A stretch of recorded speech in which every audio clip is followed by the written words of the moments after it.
Isaïe 7,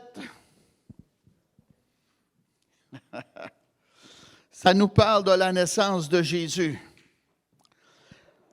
Alléluia. Isaïe 7 et le verset 14, c'est pourquoi le Seigneur lui-même vous donnera un signe. Voici, la jeune fille deviendra enceinte, elle enfantera un fils et elle lui donnera le nom d'Emmanuel, qui veut dire Dieu avec nous. Amen. C'est pas de quoi qu'on entend souvent parler dans ce monde, le mot signe. Signe, ça veut dire une marque, un indice. Ça veut dire un miracle qui permet de comprendre certains événements. Et la Bible nous dit que c'est un signe, la naissance de Jésus. C'est quoi le signe? Le signe, c'est que la jeune fille est devenue enceinte sans connaître Joseph, sans connaître un homme. Ça a été fait par la puissance divine, par le Saint-Esprit. Dieu fait encore des signes dans ces temps de la fin, par la puissance du Saint-Esprit. Et Dieu dit, si on croit, on va voir la gloire de Dieu. Alléluia. Et le signe, c'est aussi Dieu fait chair. La pureté même de Dieu qui a été conçue, alléluia, à l'intérieur d'une jeune fille qui était vierge. Alléluia. Joseph n'est pas le père de Jésus. Parce que si Joseph aurait été le père de Jésus, Jésus serait né avec la tache originelle du péché.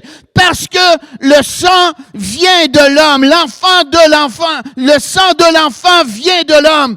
Et l'homme, Adam, a péché et ça s'est transmis d'une génération à l'autre.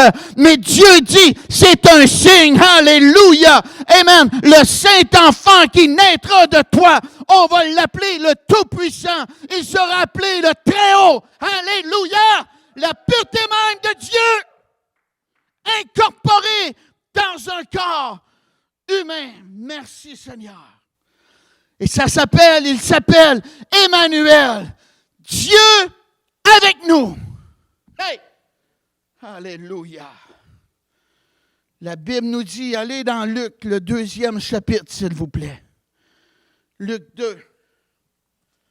Amen. J'aime ça fêter le Noël avec l'onction. Vous autres. Pauvre diable.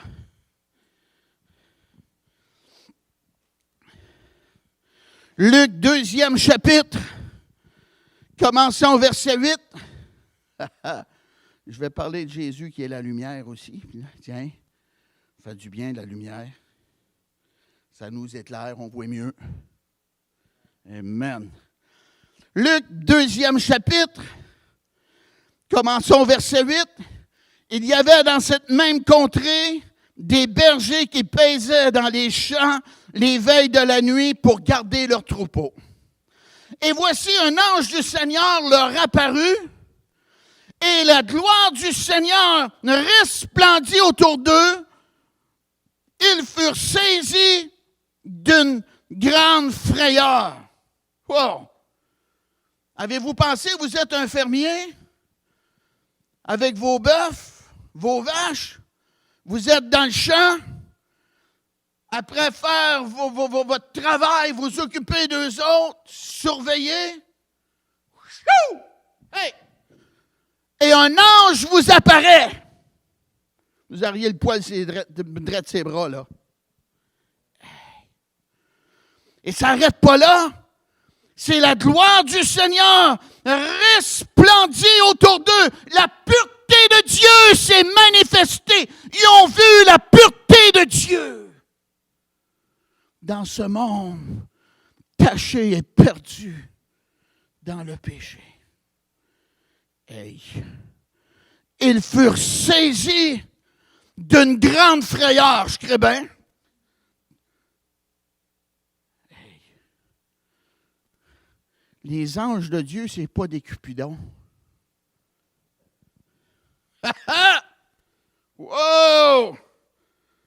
C'est comme qu'on dit, ils sont là pour rester. Quand ils apparaissent, là, ça déplace de l'air, ça dérange. C'est du surnaturel. Le surnaturel a eu lieu. Quand Jésus est né sur cette terre, le surnaturel a eu lieu. Alléluia! Et moi, je vous dis qu'on vit assez dans un monde perdu. Pourquoi combattre la naissance de Jésus et dire qu'on ne doit pas fêter Noël? J'ai quelqu'un qui est venu chez nous la semaine passée et je l'ai invité à venir à notre réunion un matin. Puis là, il m'a parlé qu'on devait célébrer la résurrection de Jésus parce que c'est notre espérance. J'ai dit, si Jésus ne serait pas venu, on ne pourrait pas célébrer sa résurrection, son espérance. J'ai dit, quand que Jésus est venu, le ciel s'est ouvert, il est descendu ici-bas et la gloire de Dieu a brillé. Alléluia! Si le ciel et Dieu est descendu, on doit célébrer la naissance du Sauveur, le Christ le Seigneur. Et le peuple de Dieu dit, Amen! Alléluia! Woo! Merci Seigneur. C'est comme ça qu'on prêche en passant. Hey! La puissance de Dieu vient de me toucher là. Merci Seigneur. Je ne suis pas dangereux, mais rester sur l'estrade là.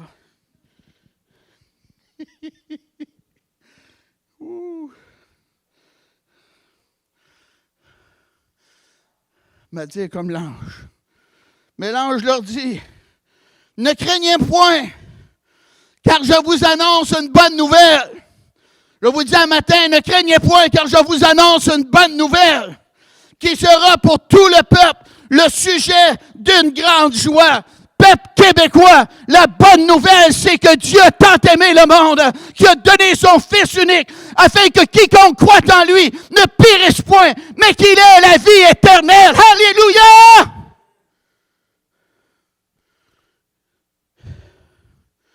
Il est né dans une mangeoire. Jésus, le cadeau de Dieu, de la crèche à la croix. C'est ce que je veux vous parler un matin.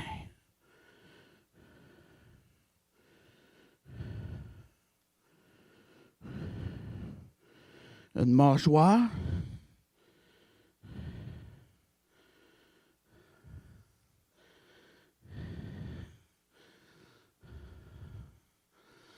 Avec le cadeau de Dieu. C'est-tu beau, ça?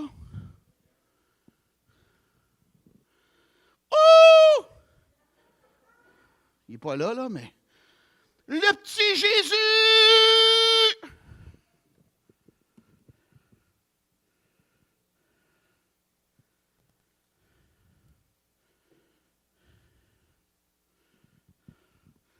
C'est comme ça que le diable veut qu'on pense de Jésus. Le petit Jésus! Je suis malade, je suis prêt à mourir. Je ne sais pas si le petit Jésus est capable.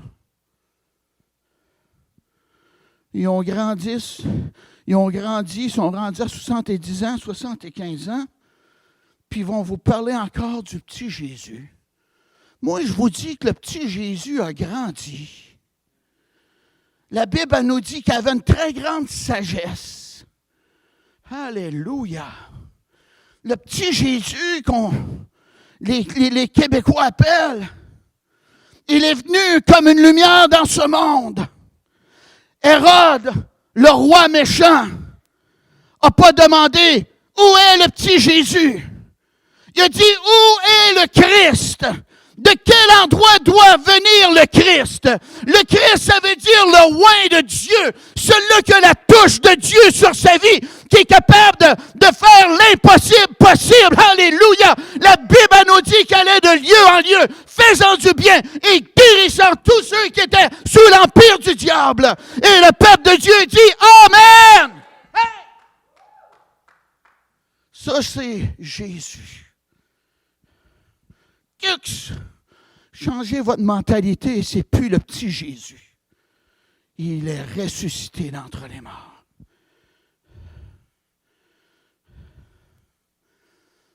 Quand tu n'as pas la révélation, c'est le petit Jésus. Le diable aime ça entendre dire le petit Jésus. Parce que ça affecte ta foi. Ça humilie Jésus. Ça fait démontrer qu'il est faible, qu'il n'est pas capable. Le diable aime ça comme ça. Comme des réunions que la présence de Dieu n'est pas présente. Le diable aime ça. Il aime faire des gens des religieux, mais des nés nouveaux, ils ne veulent pas. Amen.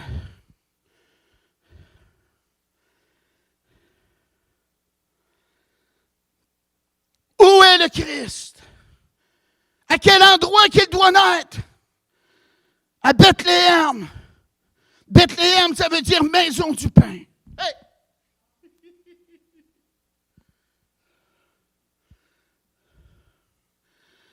La Bible a dit, le peuple assis dans les ténèbres voit une grande lumière qui brille.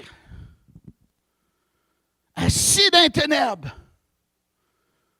S'il y a de quoi que j'aime pas faire, moi, c'est marcher dans les ténèbres et que je ne connais pas le chemin sur lequel je marche dessus. Tu marches dans l'insécurité. Tu ne sais pas si tu vas mettre un pied dans un trou d'eau. Tu ne sais pas si tu vas trébucher à cause des pierres qui sont sur la voie. Tu es dans les ténèbres, tu ne vois pas clair. Ce peuple assis dans les ténèbres. La Bible dit, le monde entier, sous la puissance du malin, sont dans les ténèbres. Ils voient un petit Jésus religieux. Mais Dieu, le ciel s'est ouvert et les anges sont venus. Amen. Et la gloire de Dieu a resplendi. Il y a eu une révélation qui était Jésus. Et ce matin, je veux vous révéler qui est Jésus. Alléluia!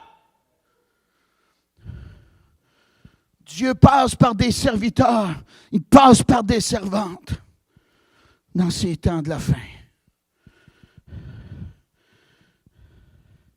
Qui est Jésus?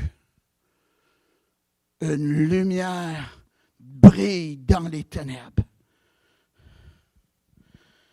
Allez voir dans l'Évangile de Jean, le 3e chapitre.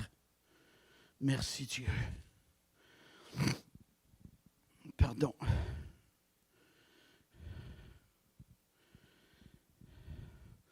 Jésus est venu comme une lumière pour nous éclairer. Nous faire voir le chemin. Qu'est-ce que tu veux de plus pour mettre ta foi, ta confiance en Dieu? Dieu a quitté le ciel. Il est venu habiter ici-bas, sur cette terre. Est-ce qu'il est obligé de faire ça année après année pour que tu crois? Oh, je crois pas cette année, l'année d'après, je crois. Oh, ben là, je suis rempli de doutes, rempli d'incrédulité. J'ai écouté les nouvelles, puis je crois. On recommence. Non! Dieu est un Dieu de foi. C'est pour ça que Dieu ne le fait pas année après année, pour que ta foi soit éveillée et que tu prennes position et que tu mettes ta foi, ta confiance en Dieu une fois pour la balance de ta vie. Jésus est venu comme une lumière dans ce monde. Tellement lumière que les anges sont venus et la gloire de Dieu a resplendi. Merci Dieu. Le monde pouvait savoir que c'était une naissance surnaturelle. Le signe de Dieu sur cette terre. Un sauveur nous est donné. Jésus a grandi. Partout ce qu'il allait, il apportait l'espérance. Il apportait la guérison. Il apportait le pardon des péchés. Parce que la désobéissance, ça fait partie des œuvres de ténèbres. Et Dieu nous veut avec lui au ciel. Une femme a été prise flagrant délit d'adultère. Et les gens voulaient que cette femme soit lapidée. Et Jésus lui a dit, moi non plus, je ne te condamne pas. Va et ne pêche plus, gloire à Dieu. La lumière a brillé dans les ténèbres. Et elle a apporté une espérance. Elle a apporté la paix. Elle a apporté le pardon. Gloire à Dieu. C'est ce Jésus qu'on présente et que le Canada et la province de Québec ont besoin d'entendre et de recevoir et vivre pour Dieu. Écoutez-moi bien. J'étais comme ça. J'ai eu peur de donner ma vie à Dieu parce que je voulais vivre ma propre vie. Garde ta vie entre tes mains et tu vas voir, tu vas faire possiblement des gâchis ou un gros gâchis avec celle-ci. Mais place-la dans les mains de Dieu. Sois conduit par la parole de Dieu et tu vas voir la gloire de Dieu qui va t'accompagner et la lumière de Dieu qui va être là, présente, amen, et la bénédiction de Dieu qui va briller dans ta vie, la faveur de Dieu, alléluia, et même le monde va être étonné de voir la bénédiction de Dieu dans ta vie parce que tu as choisi de marcher avec Dieu et de faire sa volonté. Alléluia!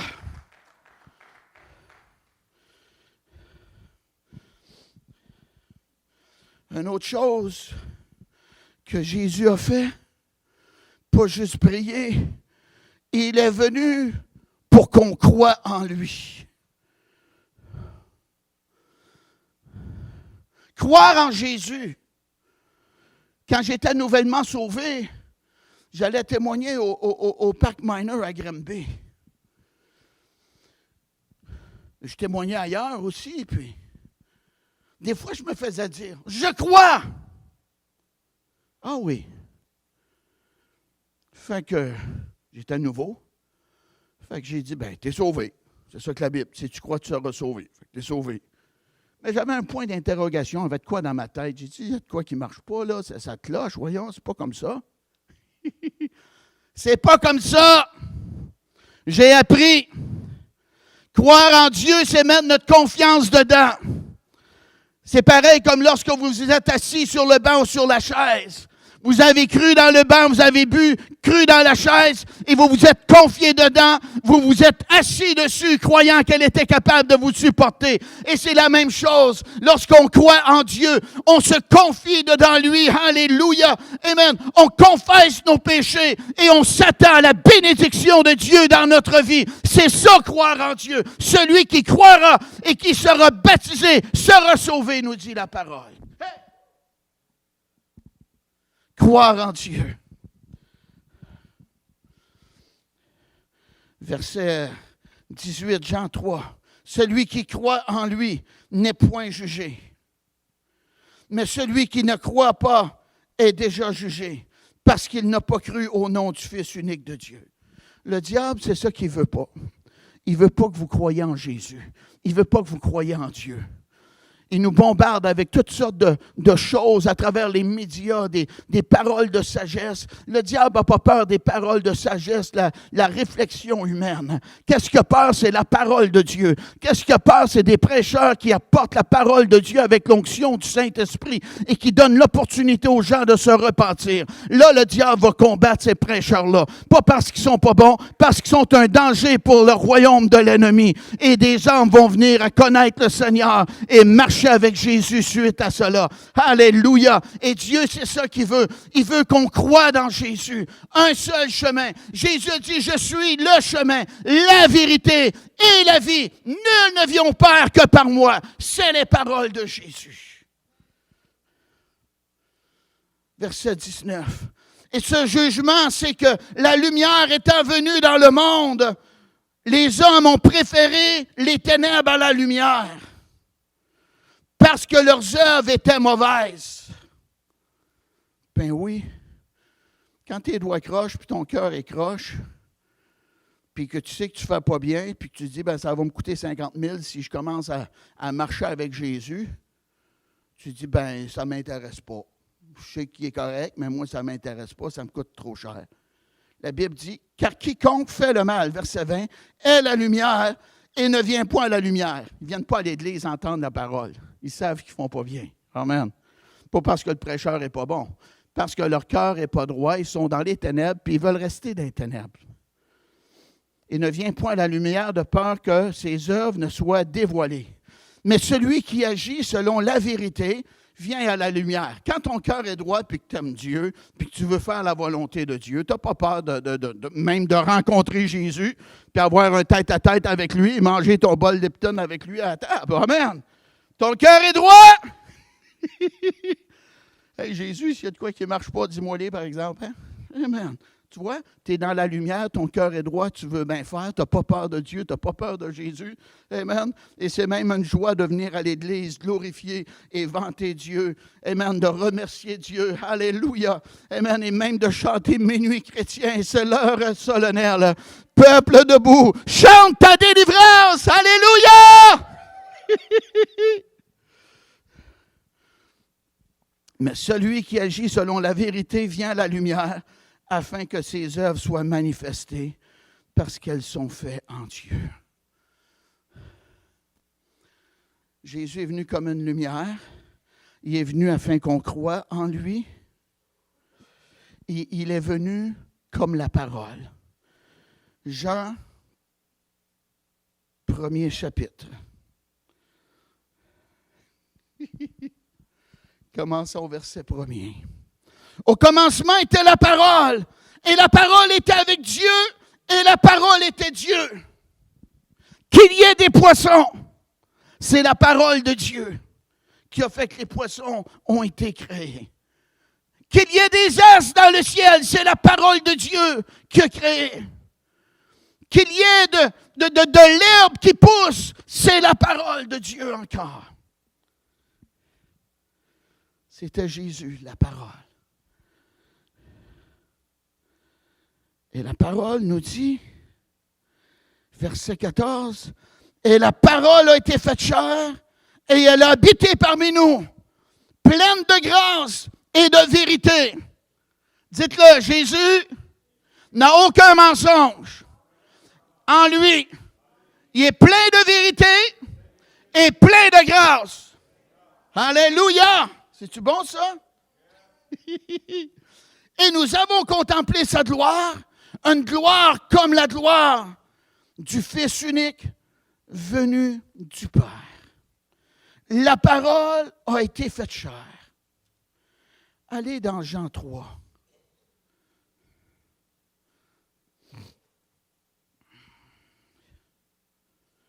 Commençons au verset 31. Celui qui vient d'en haut est au-dessus de tous.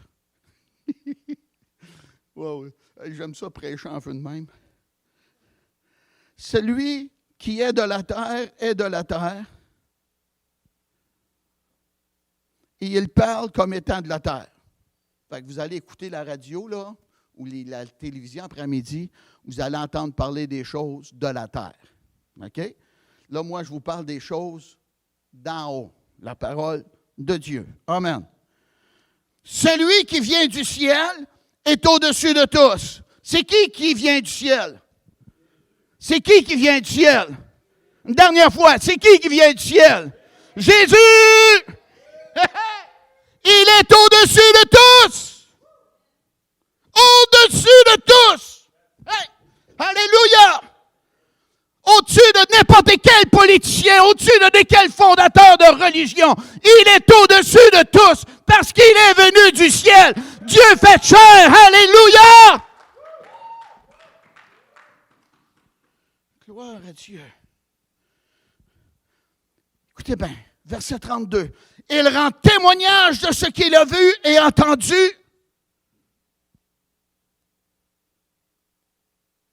Et personne ne reçoit son témoignage. Jésus est venu du ciel comme un metteur en scène. Si on aurait un rideau ici, le matin, là, je pourrais vous dire, il y a des sapins de Noël en arrière. Il y a une batterie. Amen. Il y a des instruments de musique, il y a un clavier. Pourquoi? Parce que je serais le metteur en scène. Je saurais qu'est-ce qu'il y a derrière le rideau. Et Jésus, c'est ça qu'il est venu faire.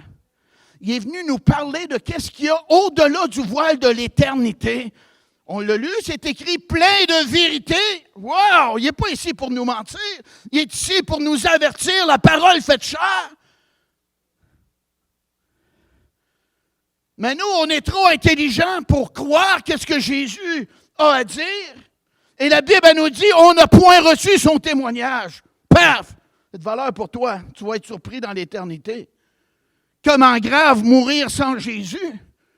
J'ai dit, comment grave mourir sans Jésus et d'être sur ton lit de mort et de dire, ben, je me sens bien, tout est beau, tout est correct, je suis dans la paix, tout est correct, j'ai été une bonne personne, je n'ai pas tué personne, pas volé de banque, c'est beau.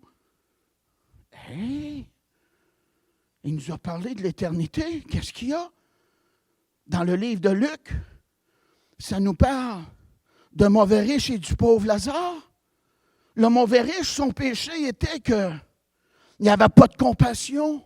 Il était avare. Il ne démontrait pas d'amour. Il n'a jamais volé de banque, il n'a jamais tué personne. Mais il y avait quelqu'un dans le besoin, puis son cœur était fermé. Et les deux sont morts. Le mauvais riche fut enseveli, et ça, c'est ma façon de vous transmettre le message, d'un trou pas de fond. Et le pauvre Lazare qui était malade, qui aurait aimé manger des miettes de la table du riche, il est mort, mais la Bible nous dit qu'il a été escorté par les anges dans le sein d'Abraham. Les deux sont morts. Une bonne fois, tu vas mourir. C'est toi qui choisis où tu passes l'éternité. Ce n'est pas Dieu, c'est toi qui choisis. Ne marche pas avec la mentalité du monde, ça va te garder dans les ténèbres. Marche avec la parole de Dieu. Ça va t'apporter dans la paix, dans la joie, dans la nouvelle naissance. Alléluia. Tu vas vivre, amen, oh, gloire à Dieu, un changement de vie à l'intérieur de toi.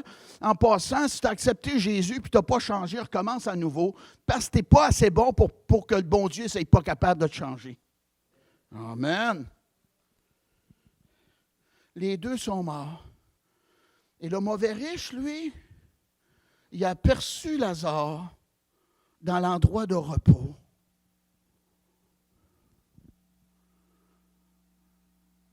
Puis il a dit au père Abraham,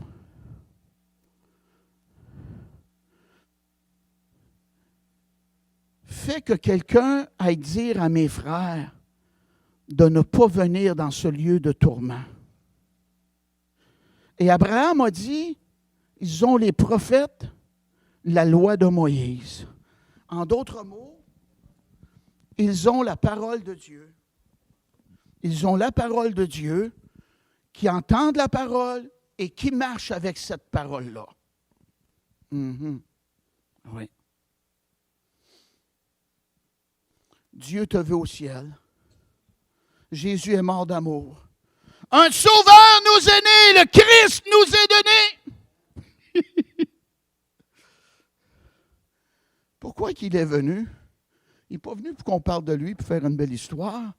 Il est venu pour nous sauver, nous arracher du danger de la mort spirituelle, parce que Dieu ne nous veut pas d'un flamme de tourment. Ça n'a pas été fait pour toi, ça n'a pas été fait pour aucun être humain. La Bible nous dit pour le diable et pour ses anges, pour aucun être humain. Mais le salaire du péché, c'est la mort.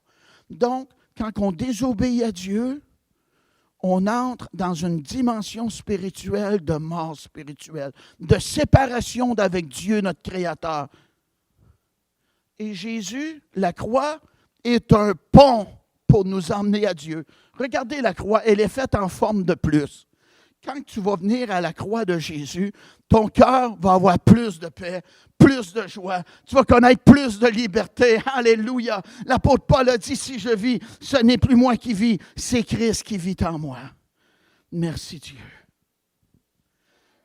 Jésus est venu pour nous sauver. Dieu avait une attente d'un sacrifice parfait. C'est pareil comme moi si je vous inviterais à venir manger chez nous, puis je vous dirais à midi, on va manger des intestins de bœuf, pas nettoyés, bouillis par exemple. On va manger une bonne soupe comme ça. Hein?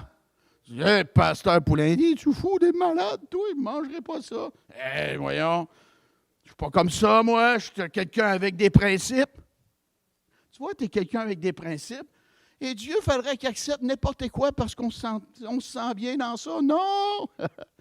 Dieu est un Dieu de pureté, un Dieu de sainteté. La Bible nous parle qu'il y a des séraphins qui disent « Saint, Saint, Saint est l'Éternel des armées. » 3 fois saint, la pureté même.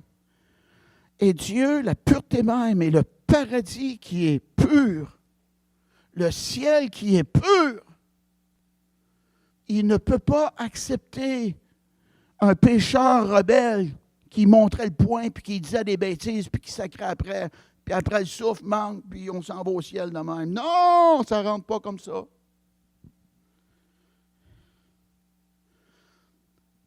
Le principe de Dieu était un sacrifice parfait. Un être humain sans péché. C'est ma satisfaction minimum. Et Dieu, il n'y avait personne sur la planète Terre qui avait jamais péché. Le monde l'appelle Saint Joseph, même lui avait péché.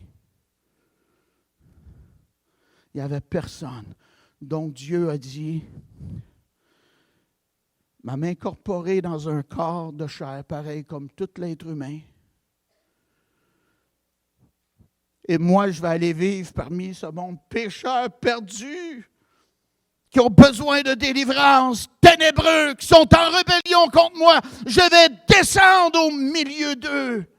Et moi, je vais payer le sacrifice qui a besoin d'être payé, afin que quiconque reçoit le cadeau de Dieu, le Seigneur Jésus, obtienne le don de la vie éternelle. Alléluia! Et c'est ça, la grande fête. Dieu fait chair.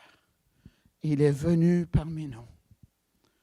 Il a vécu sans péché.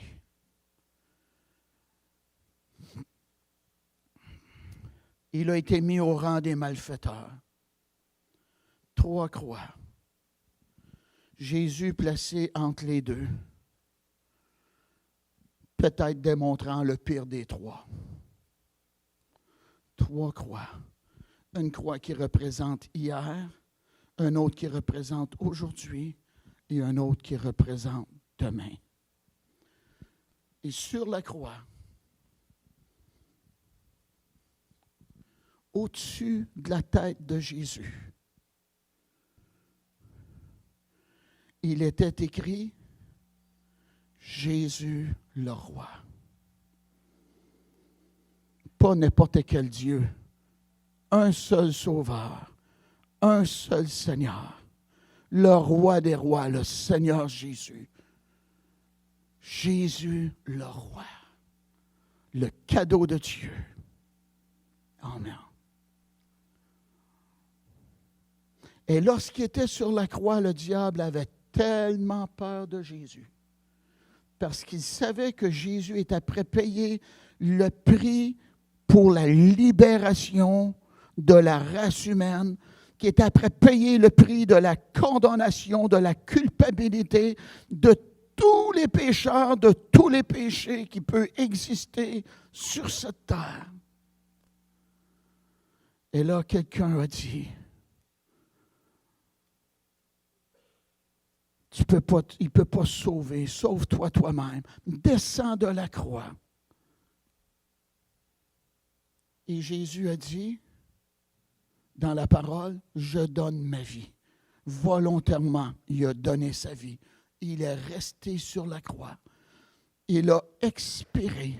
Et avant de rendre le dernier souffle, il a dit, tout est accompli.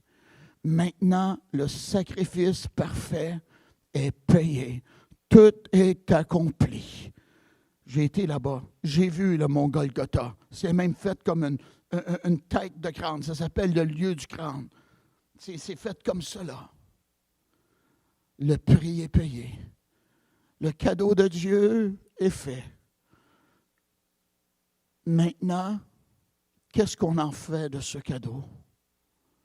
Est-ce qu'on le rejette ou on le reçoit? Un cadeau vous appartient seulement lorsque vous le recevez. La Bible dit, celui qui a le Fils a la vie. Celui qui n'a point le Fils n'a point la vie. Fermez vos yeux, penchez votre tête. Je vous ai apporté la parole de Dieu un matin. Qui un matin veut dire, je veux accepter le cadeau de Dieu. Jésus a dit à Nicodème, un prêtre, un chef religieux, il faut que tu naisses de nouveau. C'est la plus grande transaction qu'un être humain peut faire. Et changer tous ses péchés, toute sa rébellion, ses mauvaises attitudes, sa méchanceté parfois envers Dieu, pour recevoir la grâce et le pardon de Dieu. Jésus a dit, je ne mettrai point d'erreur celui qui va venir à moi. Est-ce qu'il y a quelqu'un ici ce matin qui veut dire, moi, je veux venir à Jésus, je veux demander pardon? Oui, il y a quelqu'un. Est-ce qu'il y a une autre personne qui veut dire, moi, je veux demander pardon à Jésus pour mes péchés? Peut-être toi par l'Internet ou qui m'entend sur YouTube ou quelle que soit la façon, tu veux venir à Jésus. Jésus a dit, je ne mettrai point d'erreur celui qui va venir à moi. OK? Donc, qu'est-ce qu'on va faire? Je vais faire une prière. Prie-le pas. Si tu n'es pas sincère, prie-le pas. Ça ne marchera pas.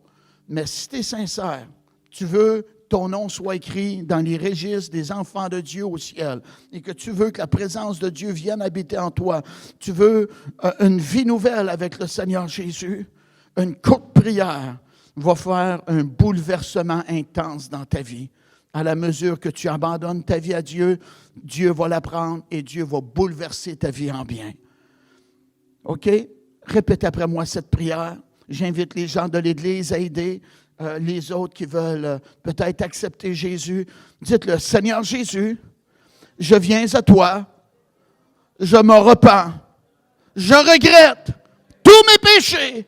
Pardonne-moi, Jésus. Je te reçois comme mon sauveur et le Seigneur de ma vie. Merci pour ton pardon. Libère-moi, Jésus, de toute dépendance. Au nom de Jésus. Amen. Alléluia. Si vous avez fait cette prière-là, croyez-le, tu es sauvé par la foi. Les anges se réjouissent dans le ciel parce que tu es venu à Jésus. Contacte-nous, laisse-nous le savoir. Va sur notre site web, envoie-nous un courriel.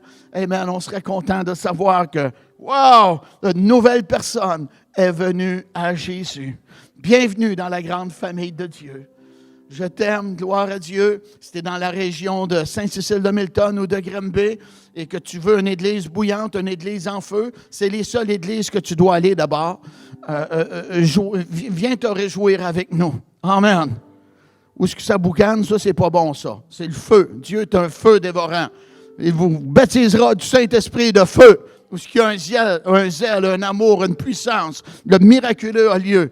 Trouve-toi une église comme ça. Vas-y et participe. C'est une bonne place à aller parce que Dieu est vivant. Jésus est en action.